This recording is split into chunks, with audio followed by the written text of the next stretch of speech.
When the moments in your life are too important to miss, you can trust O'Reilly Auto Parts to keep you and your plans on the road. Our professional parts people can test your vehicle's battery and even give it a charge if needed. In most cases, we can install your new battery for free. It's just one of the many services we provide at O'Reilly Auto Parts to ensure life's best moments don't find you stranded. O'Reilly Auto Parts.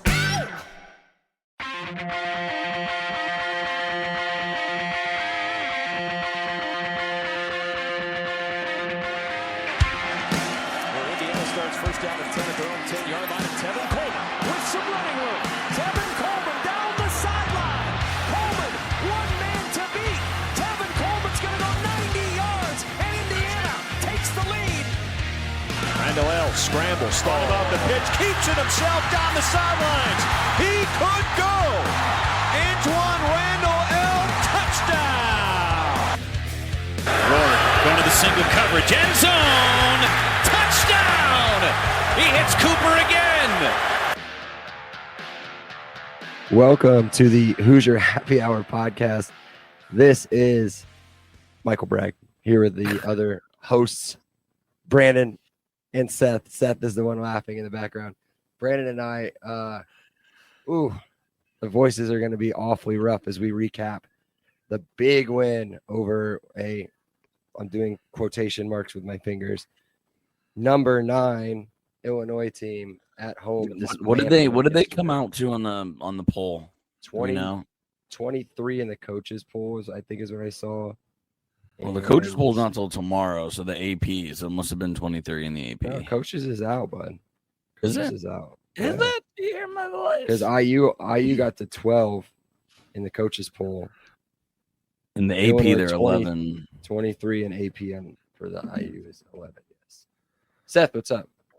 All right. Unlike the IU starters, I don't think I'm even going to let you guys go 3 quarters today. I think it's like 1 quarter apiece, and then I just finish out the second half.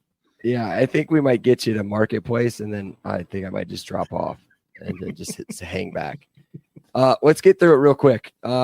It's a super fun game. I'm sure everybody that's listening has either watched it or was there. I've not done the rewatch yet. I cannot wait to do that. I just ran out of time today. It's very, very fun. It's worthwhile. Yes. I mean, it was just incredible. Final score, Indiana 63, Illinois 10. Move us to 4-0 overall. And as Brandon and I just told you, number 12 in the coaches poll, number 11 in the AP poll now. We'll start with the stats of the game. And they're pretty much the same. If you just copy and paste what we did to Indiana State, we pretty much did the same thing to Illinois. IU rushing yards, 312. Illinois 2. That's Fernando the Mendoza. Real stat. That's like ridiculous. You can't even get that stat. You can't even get that stat in like a video game. 312 to 2. My favorite part was at 13:22 to go in the third quarter. The announcers say, in the first 3 games, the Hoosiers have rushed for 300 yards in each of they're not going to do it tonight, though. They're not even going to come close, likely. Fast forward. And then somebody to be named later, I'm sure, steps on the field and just continues his domination. But yeah, 312 to 2. Fernando was on fire, 17 straight completions at one point in the game. I don't know if it was his first 17. I can't remember, but he had 17 straight. Sacks and tackles for loss. IU had 7 sacks against Illinois, 10 tackles for loss.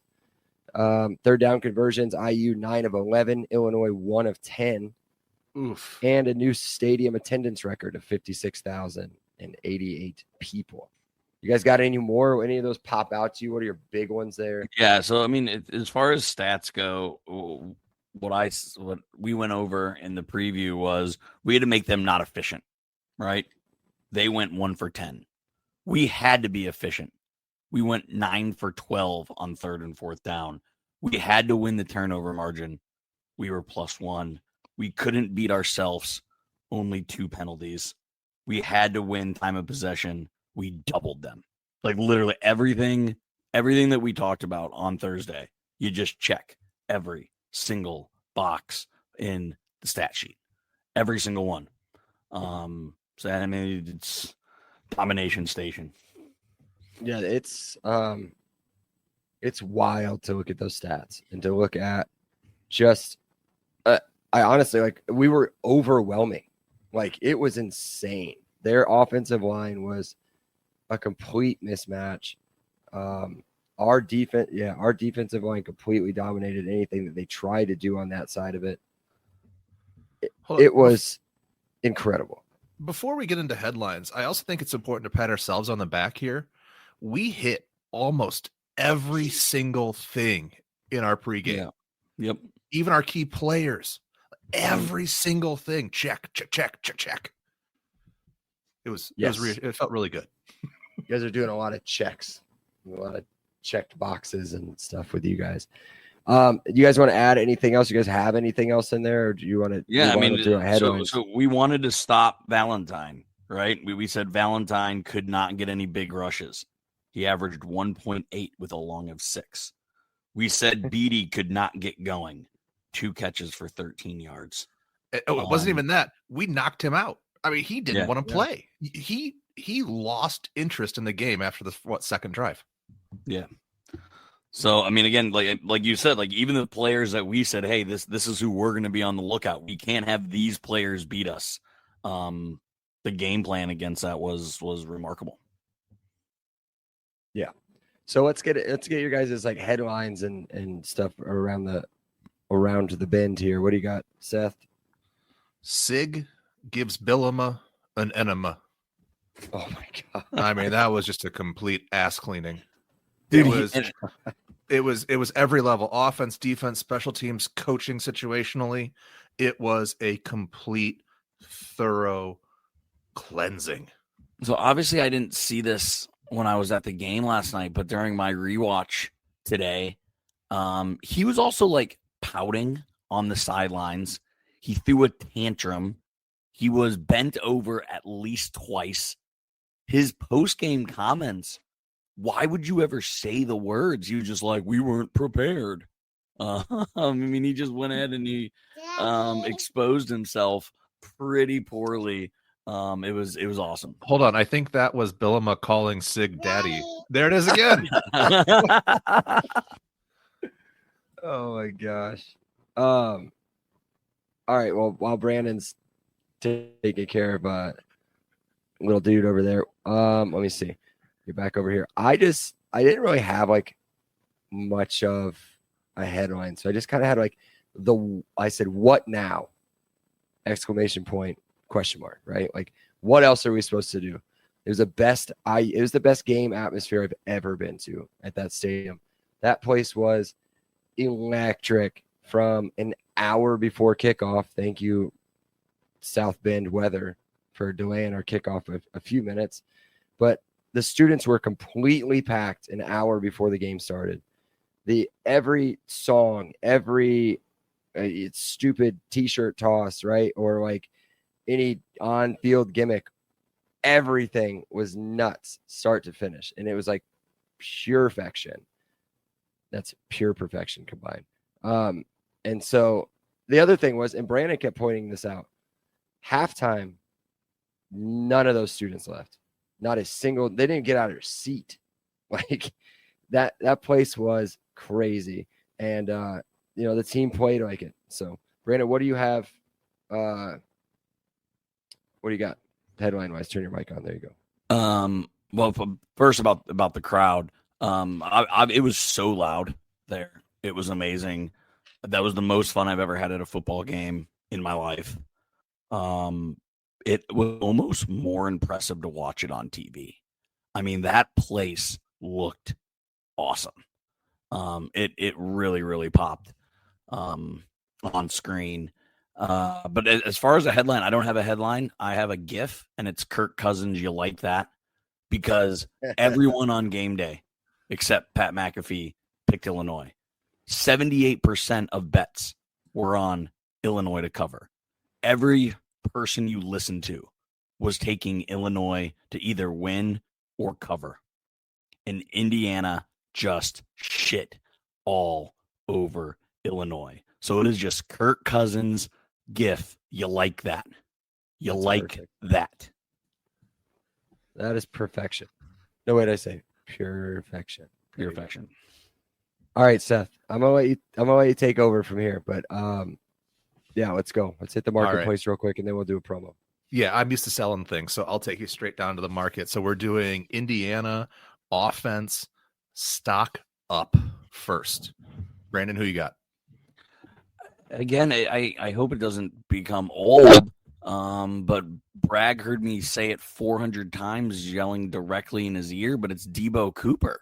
I mean, he was just throwing dudes off of him. He was open all the time.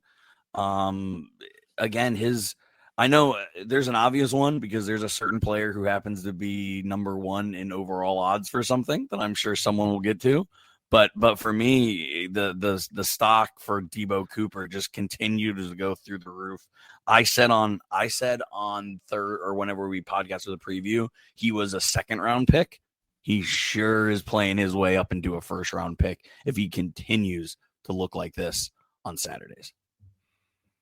Dude, that run, that touchdown run that we couldn't like necessarily see as well live, where he just boom, just stiff arms that dude down. Yeah, is awesome. I don't know, man. I could close my eyes and pick one. I'll go with. It landed on top, so I got the easiest one. I'll go with Nando. 21-23, 267 yards, 5 touchdowns. And I don't even remember him throwing 2 incomplete passes. Like the guy was insane. And he's going to win. He will win whatever national player of the year or player of the week things across the board. So that's the obvious answer, and that's the answer I went with as well. Because not only did Fernando have a hell of a game, what he did is he announced himself as the Heisman Trophy candidate du jour. Now, whether or not he's able to maintain that moving forward, that's up to him. But he is now squarely a top 5 draft pick in the NFL, and is top 5 for the Heisman as well, if you're looking as of today. And so he announced himself with authority. What are you gonna say, Bragg? You have him at number 2? He's number 2 on DraftKings behind Johnny Mateer at Oklahoma. Oh, Mateer. Yeah. Okay. Yeah. And so Sasha, when I was talking with Sasha, she was just like, Surratt was open all the time. Like Surratt always open. Waffle House, but like is Surratt also after the week 1, week 0, whatever it was, kind of clunker.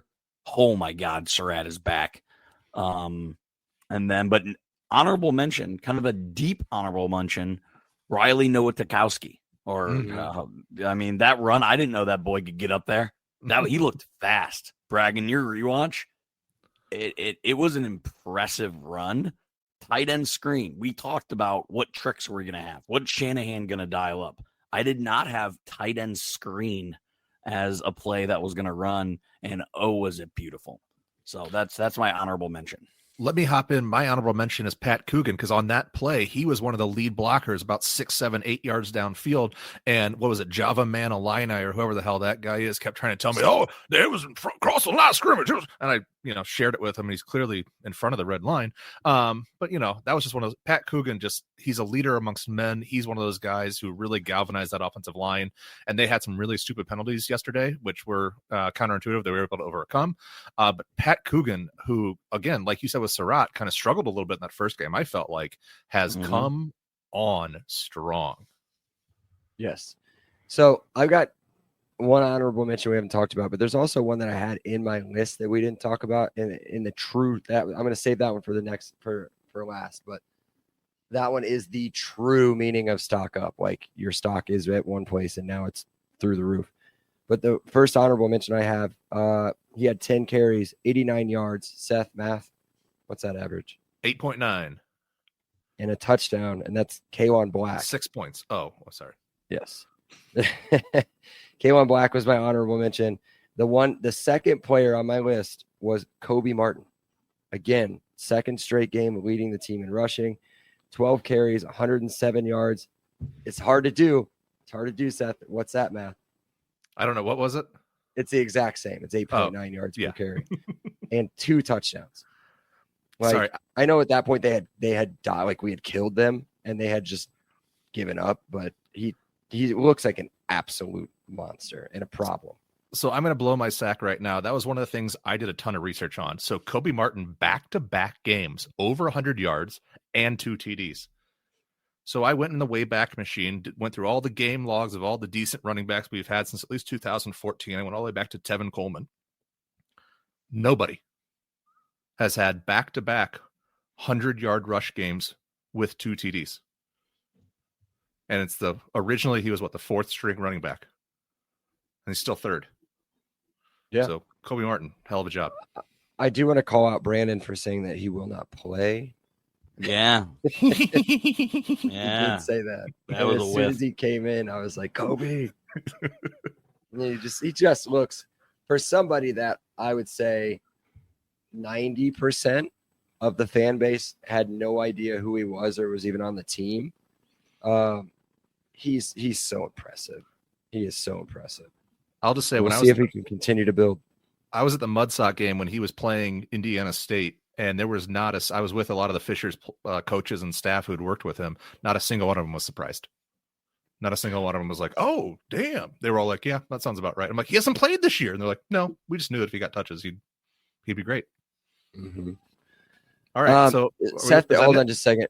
Okay. No, that's it. But yeah, I was gonna say you didn't say anything. We are not doing stocks down. I mean, unless you guys have like a funny one, but zero stocks down. Obviously. All right, go ahead, Seth. Yeah, so now let's move on to defense. So again, I think there was a ton of people we pulled pregame, and all of them I think would have played out. Brandon, who'd you go with though? Oh gosh, who did I go with? I went Landino, and he was a beast. Oh Landino God, was a monster. Landino was a monster yesterday. He was just wreaking havoc. He's got, I think, 3 sacks on the year. I think he's tied for the team lead with 3 sacks. To do it from the interior defensive line position is just so impressive. This kid is the next defensive stud for Bryant Haynes in this Indiana defense. And again, he's not anywhere close to his ceiling. Yeah, he was in there for me. He was 3rd on my list. I'll go with we haven't talked too much about this guy, so I'll go with him. I'll go with Tyreek Tucker, his line mate, right? Also 4 tackles, 2 sacks, 2 tackles for loss. That was, you could say, the exact same stat line for Landino. They both had 4 tackles, 2 sacks, and 2 tackles for loss. Like they lived in the backfield. And if Brandon would have yelled Landino in my ear 3 more times, like I think that it would have been like just permanently replayed on the right side of my face the entire time. So my number 1 and my number 2 were Landino and Tucker. You guys hit those 2 right on the head. So I'm going to hop down to my honorable mention, and it was Bones. Isaiah Jones has been absolutely fantastic this season. And you guys gave me some shit when I said that I thought that Fisher would probably take a little bit of a step back as far as kind of acclaim this year. And this is why, guys. Elijah Hardy and Isaiah Jones are real deal linebackers. Aiden Fisher isn't asked to do everything he was asked to do the last couple of years. He's now asked to play a role, and he's able to excel in that role. And so I know, so we talk about Isaiah Jones right now because he had the hell of a game. He was in there filling run holes. He was going not sideline to sideline necessarily, but definitely hash to hash. He was causing havoc in the backfield. Just a really solid tackler. So I think he has really come on strong, and he's allowed Aiden to really step back and take more of a leadership role and not have to force himself into the play all the time. So Bones, I guess that's what we're calling him now. Just absolutely continues to step it up and just tearing it up on defense. If I told you guys pregame, Aiden Fisher's stat line was 2 tackles and 0 everything else. They're sidelining it on us all up and down the field. Yeah. The guy, he doesn't have to. He doesn't have to put up 10, 15 tackle games right now. So, yeah, I mean, Isaiah Jones, another player going into the season, same fit as Kobe Martin, where you're like, Isaiah Jones, people are like, I don't know who that is. Like, but he's been really, really solid. So, do we want to do honorable mentions or no? Yeah, I mean, I don't know how this can be an honorable mention, but I mean, what about Pons getting the block punt to kick things off? Right? I mean, that got the stadium jumping. They got the team jumping. I mean, not often does a All-American play special teams and give 110% on special teams. That was just, again, I guess that'll be my honorable mention, but he set the tone for the entire game. And then Seth, just a quick comment on Hardy. Again, I think it was either the first drive of the game. How we got them to punt was a Hardy sack on Altmaier. Altmaier wants to roll out of the pocket. He wants to make easy throws. And Hardy chased him down. I turned to Bragg and I was like, was that Louis Moore? Was that Amari Farrell? I didn't think Hardy was that fast. And Bragg was like, no, dude, that was 21. That was Hardy. And I was like, damn, that is some sideline. That is some Jalen Walker speed from Hardy that I didn't know he had. That was a very, very impressive play. And I think that, plays like that is what kept Luke Altmaier off script. The one part of that play that you didn't mention is right after that, as he goes out of bounds, Elijah Hardy is laying at Altmaier's feet, and he just spikes the ball right at him angrily as hell. You could tell in that, but he didn't hit him. It wasn't like malicious or anything. You could just tell he was frustrated. He was shook. Yeah. And you could tell at that moment, as long as IU's able to grab this momentum, they've got him right where they want him. Yeah, my honorable mentions were Louis Moore and Kellen Wyatt again. Louis Moore leading the team in tackles. Kellen Wyatt looked incredible. Again, another 4-tackle performance, a half sack, 2 tackles for loss. I mean, I think everybody pretty much had a tackle for loss, but or at least and Amari Farrell got another interception, garbage time interception, but interception nonetheless. Yeah, that's my boy. All right, what do you think, Seth? You're driving. I was going to say, so we're not doing stock down. So let's go ahead and roll into the promo break, and we'll come back at you afterwards with revisit the predictions. This episode is brought to you by your go-to expert in the Indiana real estate market. Whether you're looking to buy, sell, or invest in a home right here in the heart of the Hoosier country, Garrett Lawton with True Blood Real Estate is the agent that you need. He's not just a real estate agent, he's a Hoosier fan just like you. And Garrett knows Indiana inside and out, from Bloomington to Indianapolis and everywhere in between. Plus, his personalized service makes the buying and selling process smooth and stress-free. So if you're ready to make a move, give Garrett a call at 317-410-8851 or visit his website at lawton-realty.com. All right, let's revisit the predictions. Seth, Illinois 19, IU 24. Brandon, Illinois 17, IU 21. Yeah. And Bragg apparently gets the win. Again, I don't know how this is tabulated officially, but I'll defer to the host. Bragg wins with a 24-31. Oh, that's what we did. Okay. Yep. Well, you kicked our ass then. We all expected to be, 4, 5, and you went with 7. We were all way the F off. But yeah, Bragg wins. Cool. All right, Brandon, are we ready to get to the randos? I don't have any randos. I just wanted to comment on how fun the tailgate was yesterday. And another reason why the Dubich household is a little slow moving today. Sasha and I counted all the different types of alcohol we consumed. And just for the listeners who've stuck around for this podcast so far, I'm going to run down. And it seems like that scene from Fear and Loathing in Las Vegas. We had vodka, we had Fireball, we had Coors Light, we had Surfside, we had Busch lattes, we had champagne, and we had game day lagers. That is 7 different types of alcohol. And let's say there wasn't a lot of sunlight in the Dubich household today. Not a lot. And we got in at what, 1 o'clock? 1 o'clock about when we pulled into the but sometime around 1. Yep. So very fun. Would do it again. 10, you guys want to hear 10 out of 10. No notes.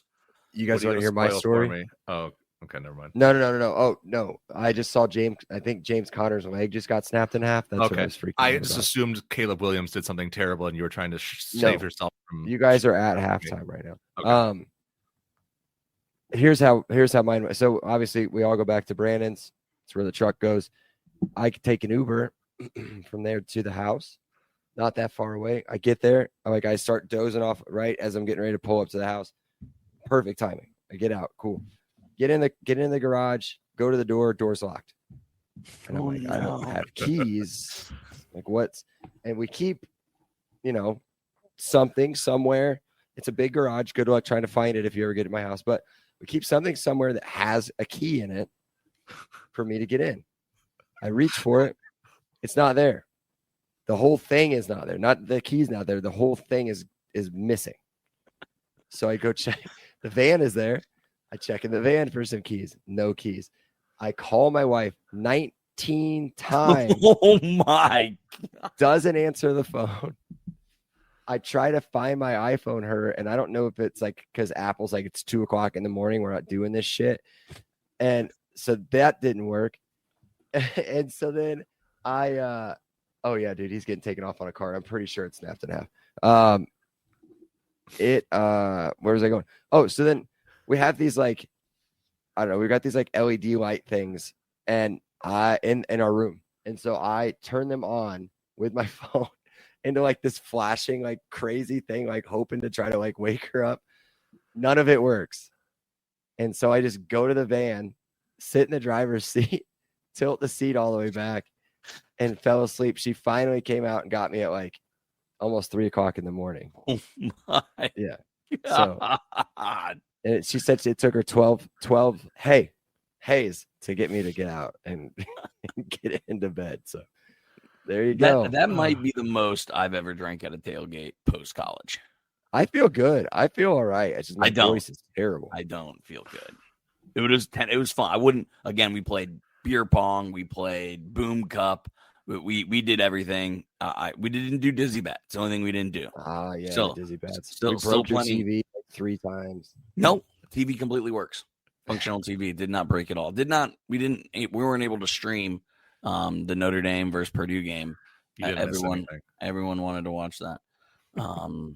But no, it was so much fun. I can't wait. Are we moving on to final statements, or do you got something? Sack. He's probably got something in his sack. So my sack is just, well, as usual, just leftover notes from the rewatch. I just wrote so much pressure. This Illinois offensive line is bad. Worth re-saying again. Sig's punt call forcing a timeout. So it was still early. You forget because the game escalated so quickly, you forget the first quarter was pretty slow. There was a lot of just like kind of jockeying around, trying to figure things out. And there was a point where Sig called, it was like 4th and 2, I think. He delayed punting and forced Bielema to call a timeout, and then came out and went for it on 4th and 2. All of a sudden, boom, boom. Right at midfield. Yeah. Right at midfield. Yeah. Who called that? Who called that one, Brandon? As soon as the timeout was called, they go, nope, we're not punting. Sig's going to send out the offense. Yeah, and on 4th and 2, they used Omar Cooper as a lead blocker, which was a very interesting call. But then they immediately pay it off with a 40-yard RPO and then the screen pass to him for a touchdown. So it's one of those really nice things. If you do the little, the tough work, the little things, Sig will reward you. So that was really an interesting little setup they had. I think we're just, again, a microcosm of the out coaching that Sig did to Bielema. IU's defense did really well against the first down runs. I mean, we talked about how big Fagan was, 6'3", 250. They couldn't stop talking about it, but it was 2, 3, 4 yards at most on first down, even when Valentine was getting the reps. So having, really good first down run stoppage was huge, I thought. And then just in general, the IU defense was so much more physical than Illinois' offense. And you could tell Illinois had not seen or prepared for anything that physical. It was just an onslaught. And then just to emphasize what I said about Cooper, just the wide receiver blocking in general was very impactful. A lot of times when you were seeing those long runs or even the runs yards after catch, a lot of that was the direct result of the wide receivers doing some very ferocious blocking downfield. All right. So now we're to final statements. There you go. Bragg? I just wrote nothing. Good night. Oh, All right, I should have given you last then. So Brandon, yeah, I mean, so again, I watched some national media stuff, and I think the media is now fully on board. I think it was cool to hate Indiana and call them frauds. But you know what? We don't need you. We don't want you. I think Sid enjoys being the underdog. I know I certainly have much more fun being the underdog. And people will say Illinois isn't any good. We'll find out when they host USC next Saturday. We'll find out if Illinois is bad or if Indiana is really good. But I don't think those things are mutually exclusive. I think Indiana is good. I think Indiana is great. And I think we got ourselves a football team. Yeah, I think you're absolutely right. I think my final statement is this cannot be a destination.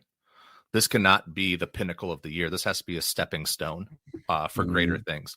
Their toughest 2 games are still on the schedule. We all know that. But they have to hold on the business. So if these first 4 games just don't mean a lick, if it doesn't carry over into the next few games, and at Iowa, we can't delude ourselves into thinking it's going to be some easy game. We're going to go in there and manhandle these guys. You got to bring it every single week. So the first 4 weeks are great. The drubbing of a top 10 Illinois team is huge, but it doesn't mean shit if you don't do it again next week. So as much as this is fun, we have to flip the page just like the football team has to flip the page. And now it's on to Iowa. And so we'll be back with you. Well, we're probably going to record Wednesday and have the episode out for you Thursday for an Iowa IU preview. That game started as a 6.5 point spread. It is already 7.5. I would not be surprised if that gets up to 8.5, maybe even 9. 9.5 is what I was going to guess at by kickoff. You are fading quick, my man. Yes, I am. All right. Well, be sure to check out the pod on Twitter and Instagram. Oh, I was back on Twitter. It was kind of fun. It wasn't that bad. I got all the notifications. Check us out on Twitter and Instagram at Happy Hour IUFB. Be sure to download, follow, rate, and review all that stuff on all your platforms. Gentlemen, as always, it was fun. Cheers. Cheers. See ya. That's not right.